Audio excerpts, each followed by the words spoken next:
All right, and I am gonna get ready here. So we're gonna go through the basics, and I am gonna take you right to Photoshop here. Share my screen. All right, everybody can see that. Yep. All right. Kind of small. All right, you might have to switch your view, Adele. Okay. Yep. Yeah, I don't think I have it as a go right to speaker view. All right, so truly the basics of layers and masks are just as simple as this. So I have my background layer, as you can see down here, and then my top layer, which you can see right now. And just to go over basics, remember you can turn on and off layers using the eyeball. So just doing that, you can hold down Command eyeball and it'll shut off everything else other than what you're looking at. Excuse me, Option eyeball. There we go. So Option eyeball, Option eyeball. So, and that becomes really helpful when you have a lot of layers.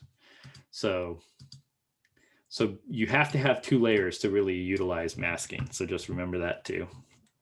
So what I usually want to do is have whatever you're going to work on, the layer selected. So that is the best thing, is having it selected, highlighted basically. So I'm going to highlight my top layer here, and I'm going to add a mask. And there's numerous ways of doing that, but for now, we'll just do it right here. So it's down at the bottom. Everybody can see that's way at the edge of my screen, but it's like a square with a circle cut out of it. And if you just hit it, it's going to put a white layer, a white mask on top of that layer, okay? So white in masking reveals. So always remember these 2 things. If it's white, it reveals. If it's black mask, it conceals. So that's what you can do to create a black mask. So what will happen, see how the white mask is it's concealing, and we're going to reveal what's underneath it. So it's concealing the bottom layer here. Now, if we ditch that and delete it, and then I hold down, I believe it's Command. I haven't done this in a while. Hold on. It's Option, actually. There we go. So if I hold down Option and click on my little mask create tool down here, it'll have a black mask. And as you'll see, the black revealed the green layer underneath. So it's always a decision when you're layering and masking. I usually make my decision on what the bottom layer is by what amount, the least amount of masking that I'm going to have to do. So like, and I usually, as a practical usage, like say I'm shooting a portrait, and in order to shoot that portrait, I have to have my light stand and my modifier and my light in the picture. So I'm always going to have that as not the picture that I don't want. That's my top layer. And the least amount of masking that I'm going to do is my bottom layer. So I call that like my canvas, basically, that I'm going to paint on. So I always, as a practical use, always have the bottom layer being the one that I'm going to do the least amount of masking. And then, depending on what I'm going to mask, is what kind of color mask I'm going to use. So just first, the standard that it's easy to remember, the white. So this is concealing the bottom layer, and I'm going to use a brush to reveal it. So you can use different tools to do it, but we're going to use the brush. So I'm going to click B on my keyboard, which is a shortcut to the brush tool right here. And then I'm going to make sure that these 2 are black and white, because this is going to be the color of the brush. The top is going to be the color I'm painting with. The bottom is going to be the lower color that I'm going to paint with. So, and I can switch those. So if these aren't, like, if this is another color, you guys, like say that's a red or a green or whatever that is. So if I need to switch these back to, the shortcut is just on the keyboard, hitting D. So that'll switch it right to white and black. And then I can switch back and forth by hitting X.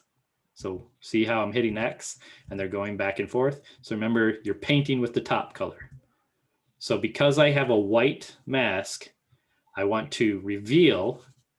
So I'm going to paint with black. We're going to reveal what's underneath. And just to start off, as a reminder before I start painting, I have my opacity up here at 100 and my flow at 100. And if you have questions about that, we can answer it in a second. I'm going to stop for questions here in a second of what those mean. I usually have them at, I usually use opacity. So I'm going to have my 100% opacity, and then I'm just going to start painting. And I have a really soft brush. So see how I'm revealing what's underneath. And now, if I switch this to a black mask, let's delete that. So I'm holding down Option, hitting my mask. So now I'm just doing the opposite. I'm going to go over here, hit my brush. I'm on brush. I'm going to hit X for white, and I'm just going to conceal the bottom layer. And this is something you really gotta kind of have to work on and getting in your head, because it is an odd way of thinking. But So there's nothing there, right? that's the top layer. So white is my top layer. Oh, okay. So even if I, so one of the things that you also want to, and I'll show you this, Adele, I'll show you in an easier manner. I'm going to change the color of that background. Okay. Okay. Just so you can see it better. So now I'm going to dump this color in there. There you go. Oh. See, so that I just turned the top white layer to that color. That's a horrible color. Yikes.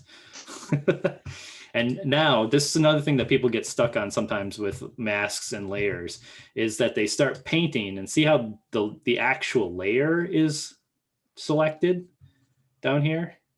And they start painting and nothing's happening. And they're like, why is that happening? It's because you don't have your mask selected. In order to paint the mask, it has to be selected.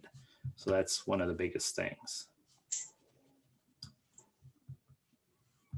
So you can, you can actually here, I'll go back to white just because it's easier to see. I just wanted to show Adele that you can do any color. There we go. And you can do different things with your brush. So this will come in handy when you're actually working on a picture. But so I have it on 100, right? So if I go to, so each of the numbers, when you're on the brush tool and you're painting and you hit like a 4 or a 5, you'll notice that my opacity is changing. So 0 is 100. And then 1 is 10, 2 is 20, etc. So what that does is, so there's 20% and there's 100%. So they're side by side. See how you can have more, and they will automatically. So this is 10%. I'm back at 10%, and this is the 10% brush stroke right here. And I just keep doing it on top of it until it's 100. Okay. So once it's 100, it won't go anywhere. But you can do like really subtle brush strokes. I don't know why these artifacts are showing up, you guys, but the smoothing's not on. But so you can. Well, and also Photoshop was acting funny when I was practicing this too. So I think they just updated Photoshop, and it always has a bug. But see how you can really be more subtle, and you can build it up slowly, because sometimes at 100, man, you go 100 and all of a sudden it's way too much. And so you can build it up nicely. So I love that. So always remember that the brush tool has to be on, hit your B key. You have to have the mask selected to paint on it, to reveal or conceal whatever's below it. And that you can change your opacity to change how much you're doing with the number keys. Now, just so I can cover it while I'm thinking of it, flow, I use flow a lot when oops, I'm using my pen tool. Like if I have a pen tool that I use a lot, and it's just easier with flow because it defines pressure, and I don't particularly care for using it on with my mouse, which I'm doing right now. Flow just basically says if you have 10% here and you are doing it, it's basically the same thing. You're 10%, 10%, 10% as you go over it. It's just like ink. If you keep doing ink over it, see how it just gets to 100, basically. It's just a smoother way of doing that. It's the same thing both ways. I just like using opacity. That's just a personal preference. So cool. All right, we'll pause. Let me bring you back out here and we'll chat if anybody has any questions. I can go back into the share screen too. Does anybody have any questions off the top of their head about that? Good. Looks like we're good. Wow. Eric, can't customer. I joined a little bit late. Which one is the mask tool? Which icon? Oh yeah, let me share the screen one more time. Hold on, it'll be easier. Please. Thank you. All right. So right down here, can you see my bottom of my screen down here where my it might be hidden because let me shrink. Oh wait, do. I think it was there a minute. Do that. Whatever you did before, do it again. There you go. Can you see my? It's way down I here. do now. Yeah. Okay. Uh-huh. So it's basically looks like a square with a hole cut out in the middle of it. Okay. Thank you. Yep. There's a shortcut to it. There's shortcuts to everything. It's just, yeah, I physically go do it, but you can do a shortcut. And I think it's up here in the layers. So. Okay. Yep. That works for me. All right. Cool. There's many, like Photoshop, there's 100 different ways to do this. Cool. All right. Nobody has any questions. We will move on. So you're out shooting the Leaning Tower of Pisa, right? You're in Italy. You're shooting this beautiful, it's not really, it's my kitchen. So you're out shooting, and this is where it comes in really practical for me when I'm out photographing in the real world. And you know, some bozo comes along and walks in front of your camera just as you're shooting, and the light's beautiful on this particular photograph. Oh my God. Well, I already shot this other photograph of it with the foreground, so I'm not too worried about the foreground. I'm worried about the sky. So what I do is I bring the one picture in that has nobody in it. It's clean. And then I bring the other picture in and I layer it on top of each other. And this particular, you can do this without a tripod. You just have to be very still. Works better with a tripod. I always shoot my landscapes on a tripod. So say this bozo's in the way. So all you have to do is stack both those layers on top of each other and have your one layer. Remember how I talked about canvas? This is the canvas because it's clean and I'm going to paint on it. So then I stack my other layer that I want to get rid of the object. And then all I do is I go in here and I add a mask. So I'm just going to use a white mask because I'm going to reveal what's below. So I'm going to hit my brush key again, and then I'm going to flip over to see how it's on white. I'm going to hit X to flip it over to black. And all my stuff up here is pretty good. We're just going to do 100%. And goodbye, sir. Wow. So you have to have those two layers. But what I've done before is if I'm there's a crowd of people, like say this ding dong was in the photo too. So now I have a crowd of people. I'm just going to add another layer. I'm going to go have my brush tool and I'm going to get rid of him. So like, you know, I do this where I just keep shooting the same photo until I know there's people that aren't, like, one part is clean. I know that's clean. And then they wander into the rest of the photo and they're clean, they're gone. I can take another photo and I know I can stack them, but you have to keep the camera still while you're doing this. So a tripod comes in handy. You can do it by hand. I've done it by hand before, but it's a lot harder. So that's a nice thing. The other cool thing about this is, what if you really like those people there? Well, you can just come in and invert the the mask and they suddenly appear. So all I did was go select the mask and hit Command I, and it switches the masks on and up to the opposite of what they were. So, and then you can switch one, see how I got rid of all of them, and then I can go switch this one and it only gets rid of one of them. So that's the nice thing about masking in landscapes. I feel like, man, I've been at some really like touristy places where there's a ton of people. This comes in really handy. And this, your layer stack gets pretty big sometimes, but if there's a certain part you want clean, just wait for people to move out of the way and then shoot a picture of that clean, then wait for them to move out of the way, shoot a picture of another quadrant clean. And then always remember that you have to take your canvas photo. So what are the important things in the photo? The sky, maybe the lighting, identify what you want to be the canvas, the base, and then work from that one. So any questions about that one? No. Hey, Eric, Yeah. are we gonna touch into like how to auto align? Let's say you didn't have a tripod. Oh yeah. Yes. Yes. Thank you, Jorge. That's awesome. So say I didn't have a tripod here. I'm going to destroy these masks. How can I throw these off a little bit? Because I did have a tripod for these. So we'll just take you through this. So say I didn't have a tripod. Can I throw these? Yep, there we go. Not that much.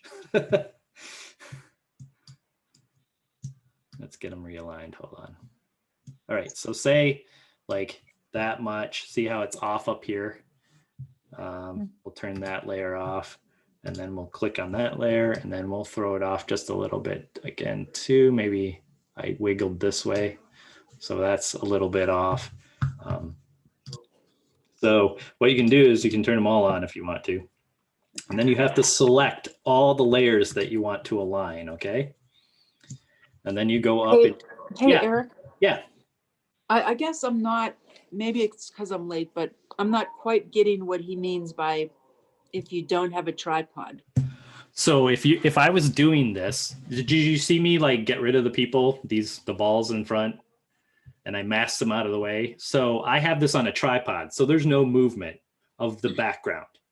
But you can do this, but you have to stay very steady without a tripod and just keep taking pictures. Okay. And then if you do it that way, it's totally doable. You have to do auto align. You have to align the layers in order to mask, because otherwise, if you see here, I'm going to drop the opacity of each layer. Hold on, top layer first. So the part about the tripod is that you take 3 pictures in a row and you want to use all 3 of them together. Correct. Okay, Yeah. I got it. it. This is a way to do it. See how they're off? See, so I have the opacity. I just dropped the opacity so you can see how they're off. So the easy way to fix that is to select all of these, go up to edit, go down to auto align layers, and this little box will come up, and I use auto, and then I hit OK. And this is awesome because as long as you're within a 40% allowance of movement, it lined them right back up. Look at how nice and crystal clear that is. So that comes in really handy if you're someplace and you don't have your tripod with you, but it's a great picture. You can still mask out people and things and traffic and stuff like that. I've done this with cars before. I took a picture of the Denver Union Station, and cars were constantly going back and forth in front of it. So I just waited for cars to not be over in this quadrant, took a picture, and then I waited for cars to not be over here and took a picture, and then I just melted them together and erased all the cars out of the picture. So all you had to do was select all 3 layers, and then you went up to layers and auto align? I went to edit. Oh, edit. And auto align. Yeah, Okay. weirdly something for layers is not in the layer, the layer pull down, but yeah. Okay, yeah, that is kind of weird. Yeah. Okay. So, yeah. So thanks, Jorge. That's a great tip. So. All right. So this is another thing I do a lot of for weddings is I like to do whip pans with my customers.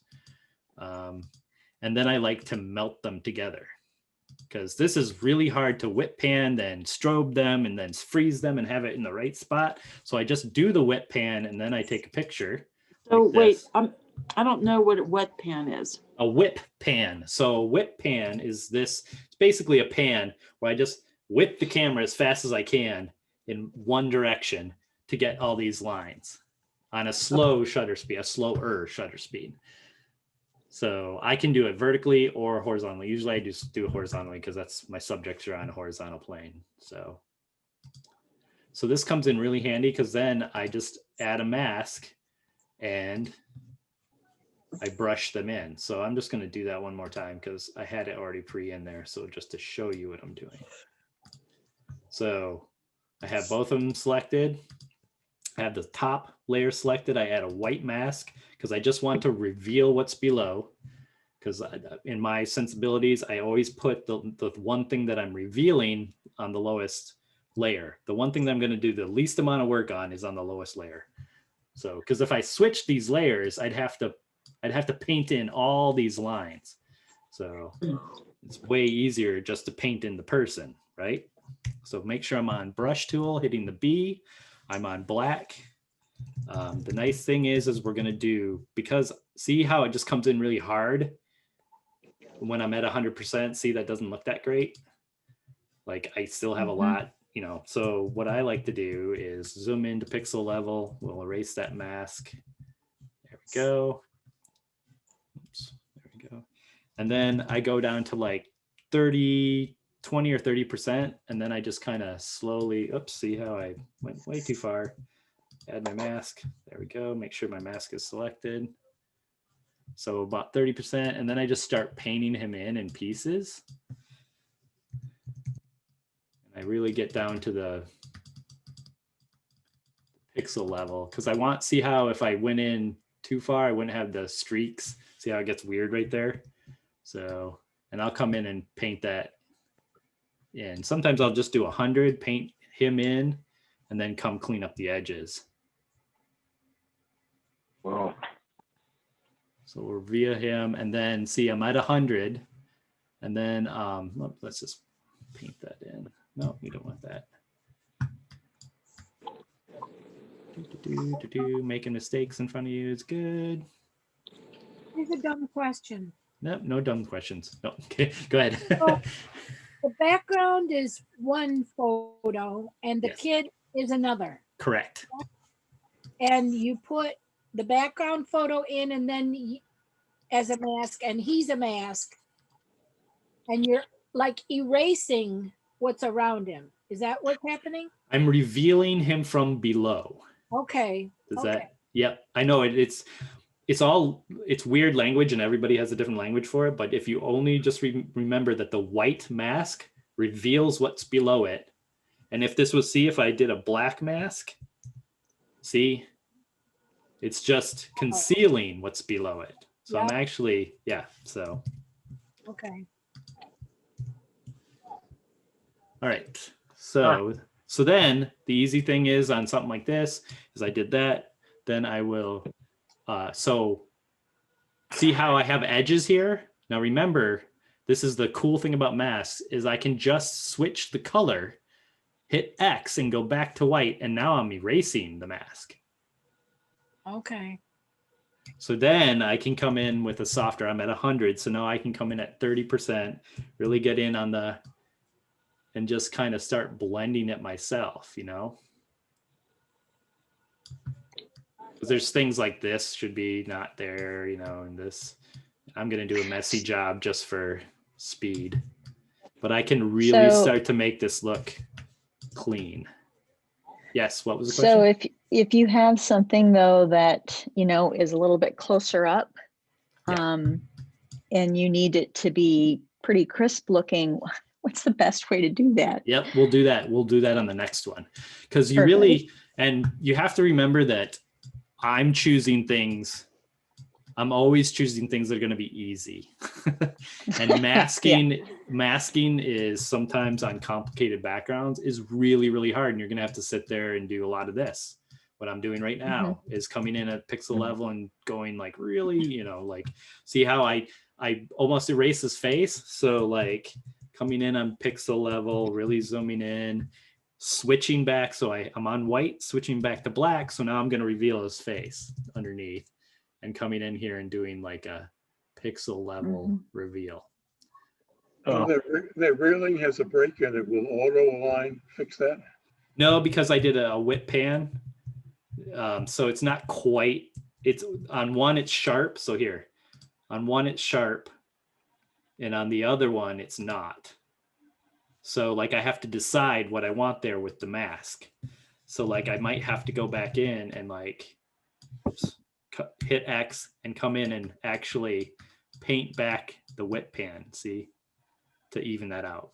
So the picture with the boy is the bottom one, Yep, and the blurry lights is the top one. correct. And how did you? So you start by opening up the blurry lines one. Yep. Or the Sorry, boy guys. one. And then how did you get the blurry lines one in the same thing again? Remember how we used to, so I just bring them in, and Photoshop's really good at this nowadays. You could bring both of them in. Here, let's see if I can do it real quick. This is a good question, actually. So remember what we did in Lightroom. If we have both those pictures in there in Lightroom, all we have to do is select both those pictures, right click, and then at the bottom of that pull down menu, it's open in layers in Photoshop. And they'll come in like this. Oh. But if you don't, Photoshop's getting better and better each and every time. So let me flip back to this one. And like, let me open up.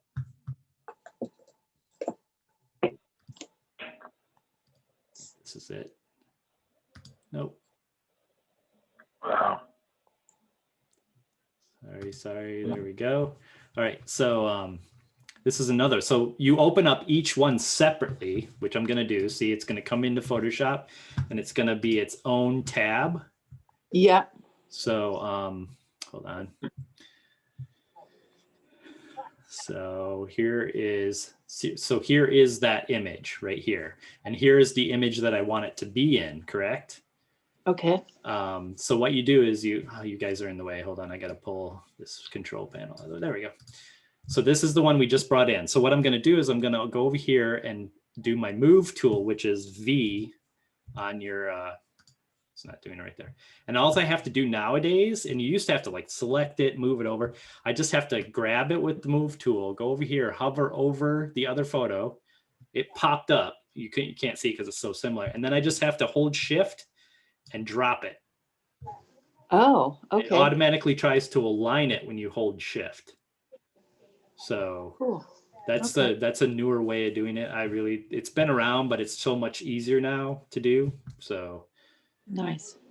so yeah, so if you open them all up in tabs, you can just grab each one, pull it over into the one, and make a layer stack. Thanks. Yep. All right. So any questions on this? This is where it really becomes like painting and really getting in there and doing some work, because this is a harder mask.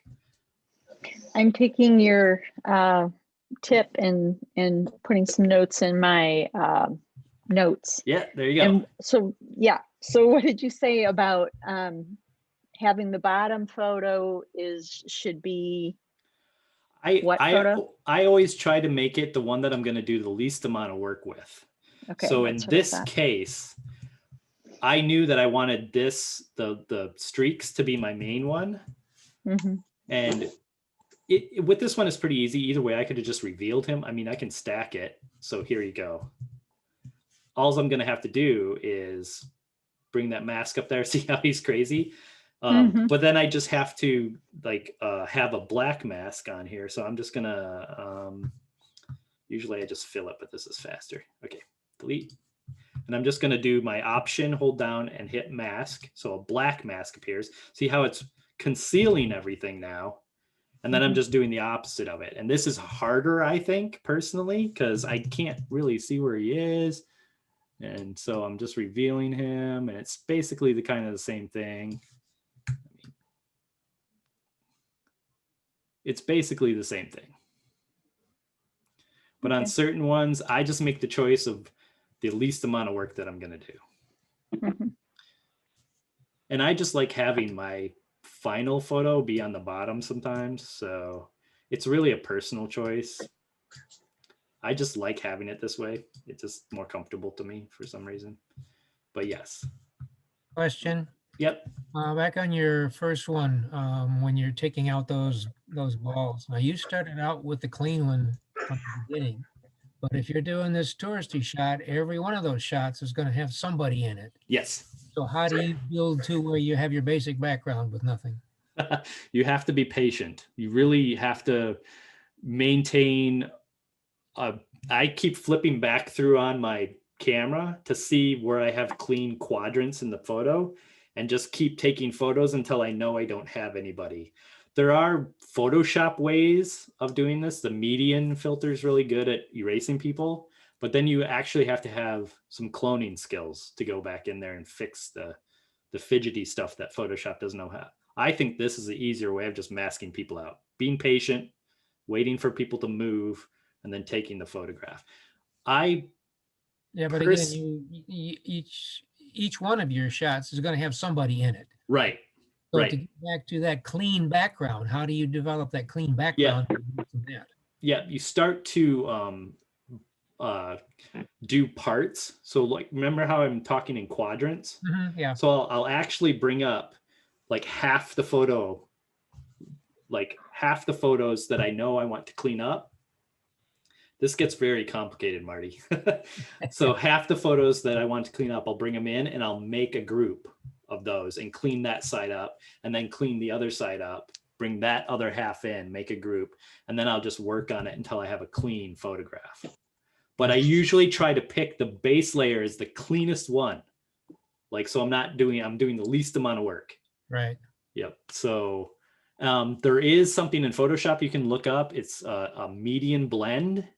MEDIAN, and it's supposed to take all the things that are there all the time in the photograph and things that are moving in the photograph and get rid of the things that are moving and only keep and it's an interesting tool. I would look it up and look up some tutorials. It's an interesting tool. It does it faster, but like I said, it never does it perfectly. So I'm doing just as much cloning work as I would be doing masking work, I think.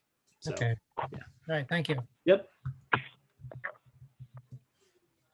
All right. Any questions about the 2-layer here? All right.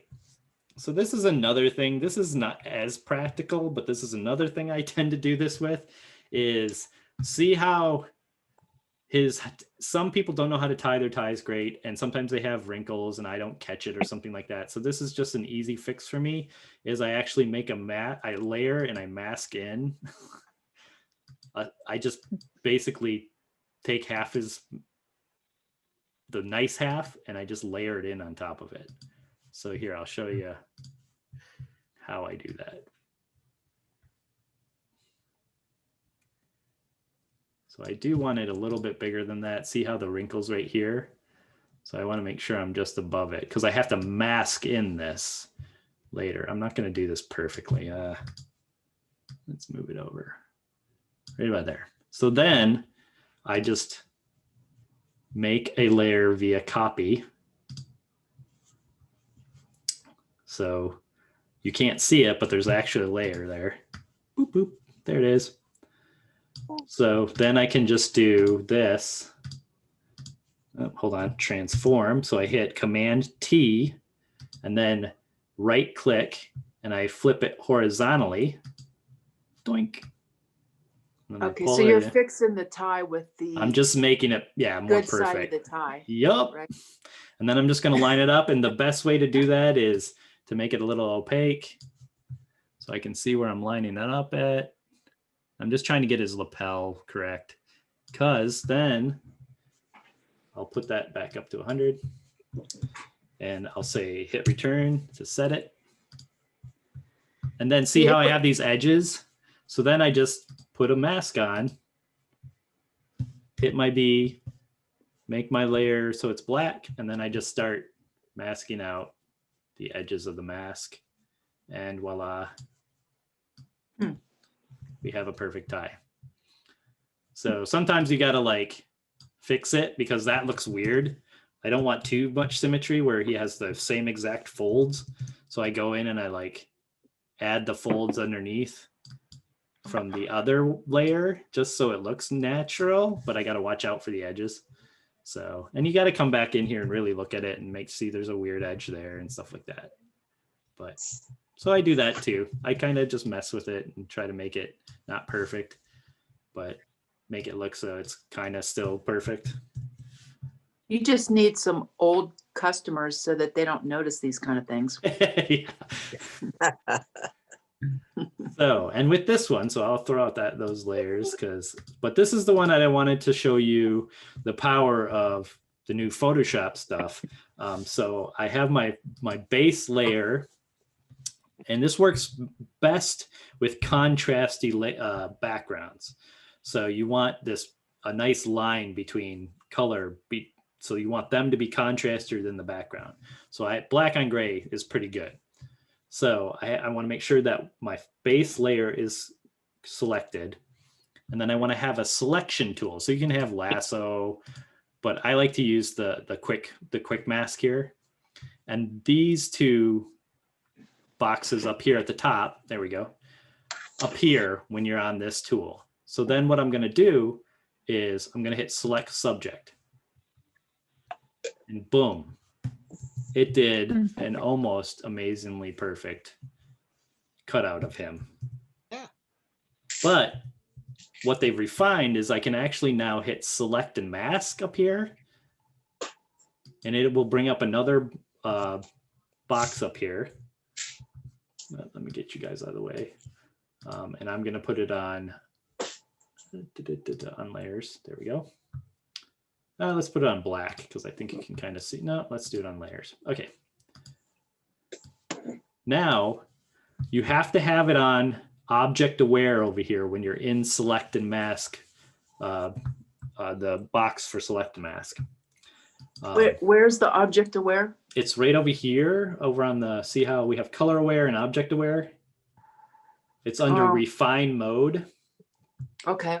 I like having my edge detection up 4 pixels. That's just my personal preference. There's no actual reason for it at all. I think it just does a better job. Smart radius sometimes works better. You guys, it's always clicking boxes on and off to see if it works better. Everybody has their preferences. You can go to tutorial and everybody's going to have a preference. The coolest thing is that you now have this box up here. This is brand new with the new Photoshop, is refine hair. So then if I click that, it should actually really clean up the hair a little bit. And it didn't. Look at that. So, Photoshop's not infallible. But so if that happens, we'll go back. So wait, where's your refined hair thingy again? It's up here. Oh, up top. Yeah. There it is. There it is. I see it now. So it actually is a pretty clean.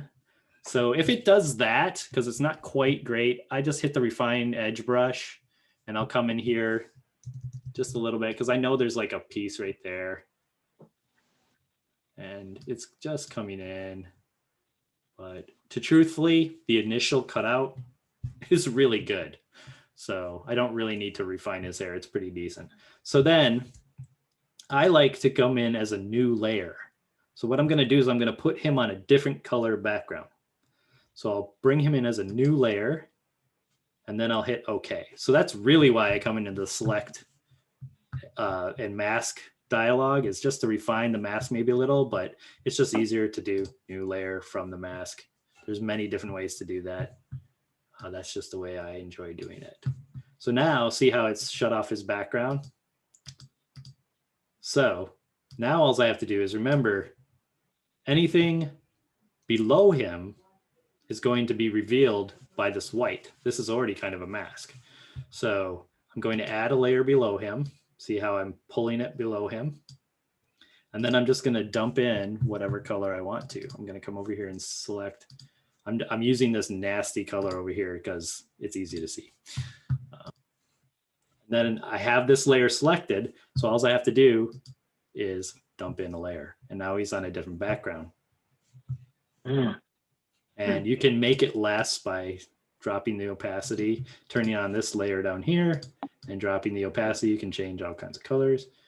Or you can make another layer and be like, okay, I don't like that color. Let's do this color. Boom, pour that color in there. And now I can go, oh, you know what? I like, oh my God, I made Michigan U of M colors. Gross. So, but yes. So see, look at how easy that is. That is the new tools in Photoshop make cutouts like so friggin' easy. It's gross. So. But now that I have these two colors, now with a mask, okay, I'm doing something I haven't done in a while. So let's see if this works. Okay, so say I want to like have both these colors in the background, right? So now I can go up to the gradient tool. So it's under if you hold on the paint bucket, new tools come up, and then you can select the gradient tool. And then make sure that I'm in black and white, okay? And then what I can do is actually just paint a line here to here and boom. Oh, wow. That's cool. So it's just gradiating from whatever's below it, from whatever's on top to whatever's below it. So here's where the mask is right here. And it's just letting through the below it and gradiating. So is this a practical use of why you would do these kind of things? Yes. Yep. So just to change the background of some portrait that you had? Yep. And then like sometimes I just have different things that I want to, I can try different lighting to see how I'm just changing the gradient and I'm just kind of having fun with it. And you can make cool, color changes. Hey, Eric, I have a question. Yeah. If I may. Let's say you photographed him at a park. How would you go about blurring out the backdrop? You can try this, the subject selection. Because he's in a park, it's not going to be quite as clean as it is in this. This is ideal conditions. So you might have to go clean up the mask a little bit, but then I would definitely cut him out. And you can do the hard way.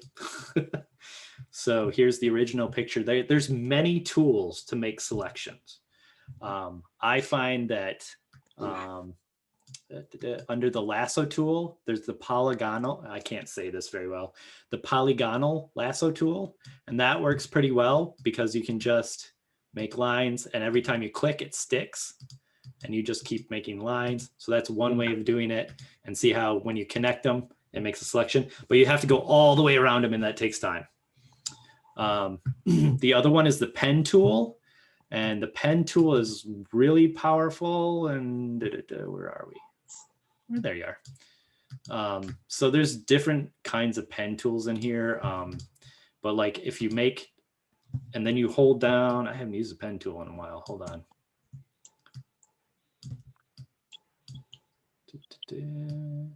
There we go. See how you can make bendies in it? So you can make these nice curves. So the pen tool takes a little bit of getting used to and like really kind of perfecting. So I kind of stick to the polygonal. You do have to get in there and really get deep. You see how I missed it. So if you're in there with the polygon, you can just go boop, boop, boop right over it. And the nice thing is with any kind of selection, you can plus and minus it. So see how if I holding down the option key, I can just go back in and make another selection, reconnect it, and boom, see how it's split. And then if I wanted to add it, I just do another selection. Oh, oops. No, hold on. You hit down Shift, and that's a plus, and you just add that piece in there, and then you just reconnect it. See? So it all takes time. And what I would do is a combination of the two is kind of like do a subject selection and then go in and clean it up using these other tools. Now, sorry, no, go ahead. Oh, I was just wondering, why are we doing these little polygons? I don't get the example. This is just another way of doing selections. Section, yeah. Okay. So, and then what you can do is, hold on, let me get off this. Oh my gosh, it's going crazy. Hold on. I have to reconnect it and I don't know where the endpoint is. You can also, like, I'm used to using the, I was going down my tool list that some of them I've forgotten the name of it because I'm so used to using them all the time. I use the magic wand. Yep. But sometimes I find myself like if I have a model with like hair and the hair's flowing and you have to kind of make the selection in between the hair. Yep. Do you know of an easier way that you can achieve that? Not really. That subject, you have to have these ideal conditions for it to work really well. Because here I'm on the magic wand, I'm on the quick selection. The magic wand tool works sometimes, but you see how this is it selected the whole thing. It didn't do a good job at all. So you really have to wrangle it into what you want it to do by plussing and minusing these selections. Like, see how once I got into all the grays that are in this picture, it selected the whole thing. So it's not a great, those tools have to have ideal conditions to work. They have to be very contrasty. So if they're in a park, this has done an awesome job. That select subject has done a really good job in really bad situations, and I just have to clean up the selection. So yeah, I can, let's do a quick, June, if you want to stick around, I'll show you. I did one just recently and I can show you. Everybody can stick around. I just want to get some questions out of the way if we have any questions, because I'm pretty much done and I want to open it up to discussion. So I'm going to come back to the room. All right, we're back. So Eric, why is it that, because so say you're out and you're just doing, is there like something you commonly do, like for scenery or wildlife, or like more scenery types of pictures rather than like portraits? Is there some application that you actually go into Photoshop for? For masking? Yeah, and for cleaning things up. I'm pretty utilitarian with this. I'm making adventures into more art. Like, have you seen me do the car photos? I don't remember. I know you've worked on them in Lightroom with. Yeah, there's a lot of layers to those, and that's in depth, huge amounts of layers, and me brushing and masking and doing some major masking with those. That's really the largest I've gone. What I use masking for right now as a utilitarian way of working is I'll shoot a picture of a couple. Here, I'll pull one up. Let me see if I can pull it up. Hopefully I don't have anything crazy on my desktop that you guys are. All right. There we go. This one. Can you see that? Mm-hmm. So the light stand for this main light is in the photograph. It's right here. And what I did is I took a shot without the light stand in it. And then I took a shot with them lit. And I always have that one. Are you saying that the light stand is? It's masked right out of the photograph. It's actually, it's literally. Yep. Was right there. Yeah, okay. It's right here and it's masked out of the photograph. It's just like the balls that I was doing. I just masked it right out of the photograph. And that's the most utilitarian way that I use it at this point. Oh, interesting. And it's just really easy. And like if something, if somebody wanders into a photograph, I use it that way too. I use masking very simply, very, very simply. I learned one kind of cool thing about masking. I saw a little tutorial about it, and I used it on like an eagle shot. Like I got a really good headshot, but the eyes were a little shaded. So what the guy said to do is to, you basically make a exposure mask, right? And you make it really, really bright, so it's obnoxious. Yep. So that you see the part that you want to brighten or make lighter. Yep. And then you put another mask on top of it and then you invert it, and then you basically paint the exposure onto the eyeball. Yeah, gradually paint it in there. Yep, until you get Yeah. a good. Yep, yep. Yeah, there's so And many it ways. totally makes their eyes pop, you know? Yeah, yeah. There's so many applications, and there's so many layers to it. And I think the reason I wanted to do something like this is the start of the conversation for layers and masking. It really is like there's blending masks. There's there's adjustment layers like you were talking about. There's so many different types of masks and layers out there. But if you can get a handle on this part of it and really start to understand stacking and layering in this simple form, then move on to those other things. Because once you can, because then you can fix an eyeball on a bird. I've switched heads.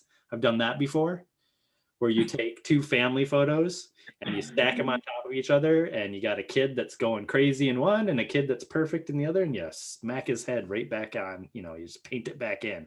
So, and I've done a closed one eye where somebody was like weirdly half blinking. I don't know why they were. And I found another photo of them with the eye, and I just brought it in, lowered the opacity of the lower one, lined it up, and then masked that eye back in. So it's. Oh. You can do it with eyeglasses too if you're getting a reflection. I mean, the best way to do it is light it correctly to begin with, but but you can take a picture of that person without their glasses on, and then take them with the glasses on. You take them off so they don't move their head. Shoot it again so you can mask the eyes back in properly. And it comes down to when you understand these basics, then you can do what Fred was talking about and really start thinking about how to use masking and layering in your everyday photography. And then you can really get good at that, because you're just focusing on one thing. Photoshop, to me, is always focusing on one thing that you want to do. Be practical about it. Don't try to do everything all at once. And these basics, if you understand just those two layers on top of each other and why, like I always tell you guys, it's always before I hit that shutter, I know what I'm going to do in Photoshop or Lightroom. I already know. So if I'm going to take a picture that I know I'm going to get rid of people out of at a landscape photo, I know what to do. I have to shoot this quadrant, that quadrant, and I know I'm going to mask them out and how I'm going to mask them out. So it's knowing all the tools and then making the decisions before you even take the photograph. So can you go back to that? Because I know I kind of missed that at the beginning, but about the people. So say I'm taking a picture of pyramids in Egypt, right? Yep. And there's an annoying person right in the middle of my shot. I just cannot get rid of them. Yeah.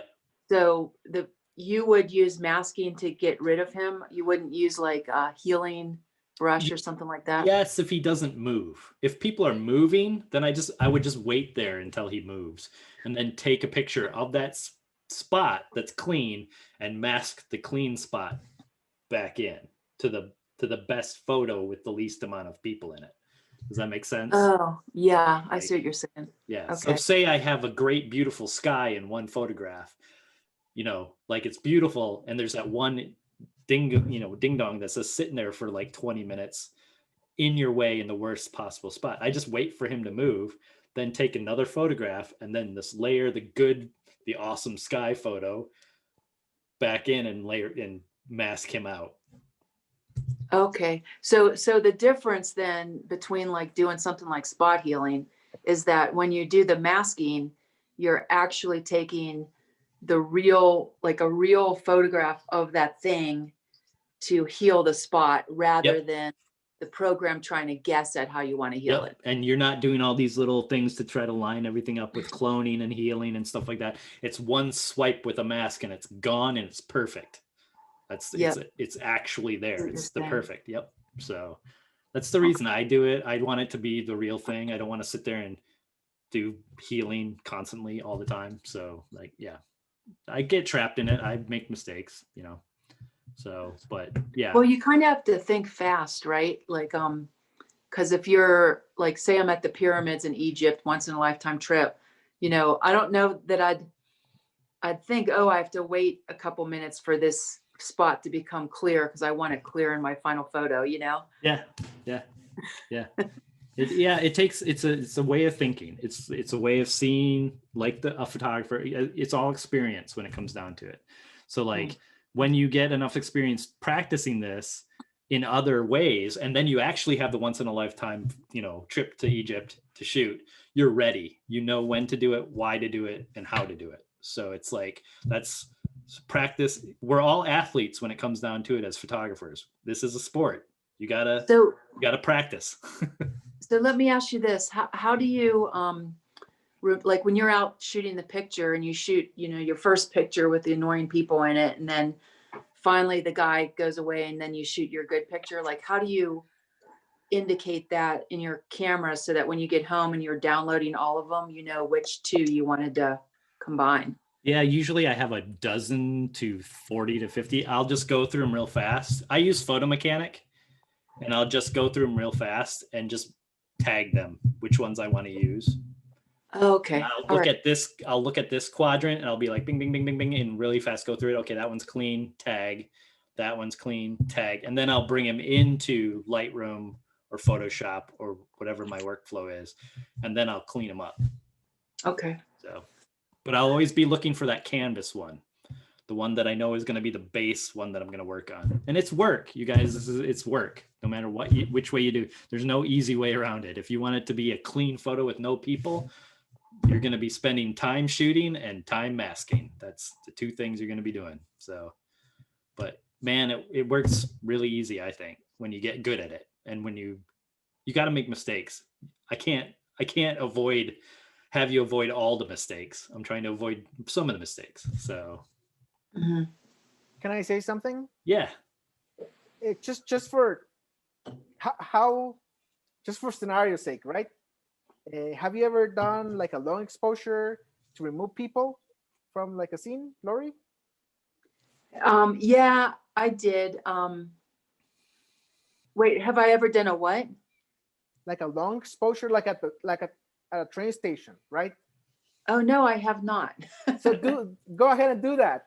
Go to a train station, put your tripod, and do like a long exposure, like a 30-second exposure, and you'll see some of the people like shadows moving around.